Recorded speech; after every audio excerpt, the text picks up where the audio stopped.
আসসালামু আলাইকুম। আজকে বৃষ্টির দিন, দেখেন কিভাবে বৃষ্টি পড়তেছে।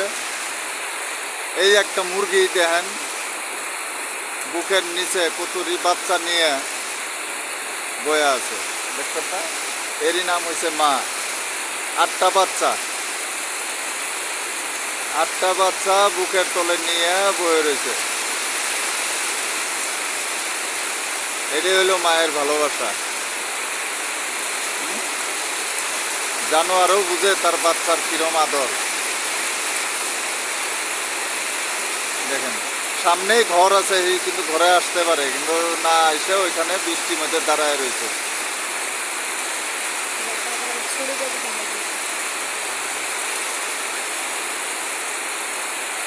খুব বৃষ্টি হইতেছে। আকাশ দেখা যায় আকাশ। এই দেখেন আকাশ, আকাশ একদম কালো।